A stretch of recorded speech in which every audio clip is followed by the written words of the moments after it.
अनेक हे गोष्टी करावं लागेल, परंतु मला एक सांगता येईल की खऱ्या अर्थानं पहिल्यांदा स्वतःला बदलावं लागेल. क्या बात, बरोबर. कारण बाबासाहेब आंबेडकर, फुले शाहू आंबेडकरांचे जे विचार आहे हे जोपर्यंत स्वतःहून आपण अंगीकार करणार नाही तोपर्यंत आपण दुसऱ्यापर्यंत ते बदल आपण इच्छित नाही. आणि म्हणून आज प्रत्येकाने मी कोणत्याही गोष्टीचा शेवट मी एक ठामपणे सांगू शकतो की मला तिथे सांगता येईल.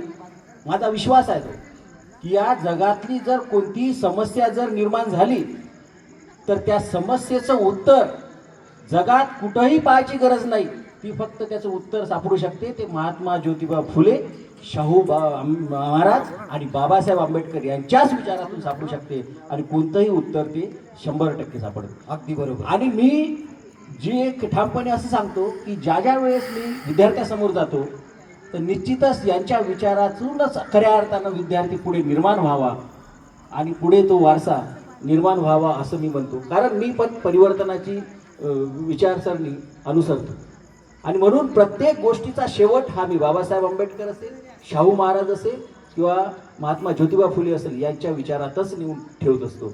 ही आता अतिशय महत्त्वाची गोष्ट आहे. आणि म्हणून आजच्या प्रत्येक पिढीने ते जर तसा करण्याचा प्रयत्न केला तर निश्चितच बाबासाहेब आंबेडकर हे कधीही संपणार नाही, विचार संपणार नाही.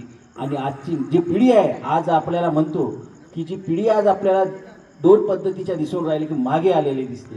तर मागे आलेली याचं कारण काय असेल तर निश्चितच त्यांनी महापुरुषांच्या अभ्यासाकडे दुर्लक्ष केलं. आणि आज आपण लहानपणे वाचत होतो, महापुरुषांची पुस्तकं आपल्याला आणून देत होते.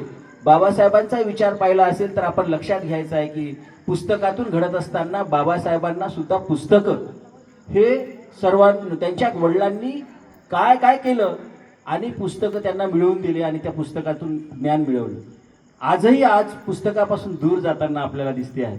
तर प्रत्येक पालकांना असं मला वाटते की विद्यार्थ्यांना पुस्तकाशी जोडण्याचा प्रयत्न केला तर पुस्तकातून निश्चितच आपल्याला बाबासाहेब आंबेडकर, महात्मा ज्योतिबा फुले आणि शाहू महाराज कळेल.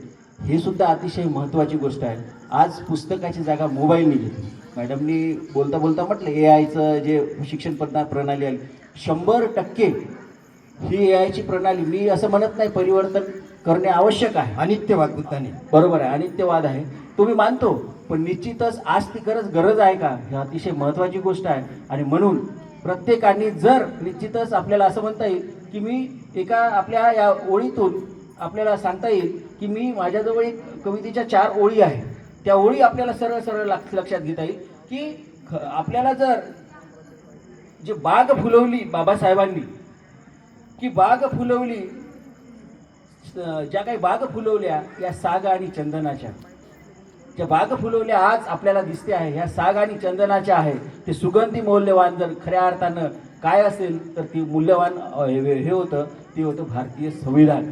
आणि आज जे आपल्याला या संविधानाच्या विरोधात कुठंतरी आपल्याला हे व्यवस्था आज आपल्याला जाताना दिसते तर ते संविधान सुद्धा प्रत्येकाने अंगीकारून त्या संविधानानुसार चाललं तर निश्चितच आपण ह्या गोष्टी सर्व करू शकतो आणि निश्चितच समाज हा चांगला निर्माण होईल हे निश्चित मी सांगू शकतो. आणि कर्तव्याचं जे आपण आज आता चर्चा केली, निश्चितच हे कर्तव्य आपल्याला आवश्यक आहे. प्रत्येकाने ते करावे.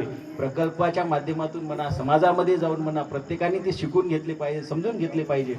तरच निश्चितच आपण ते एक चांगला देश, चांगले विचार, चांगलं उभारणी आणखी परत निर्माण करू शकतो. हे उपाय आपल्याला प्रत्येकाला करावे लागेल हे मी या ठिकाणी सांगू इच्छितो. छान, धन्यवाद.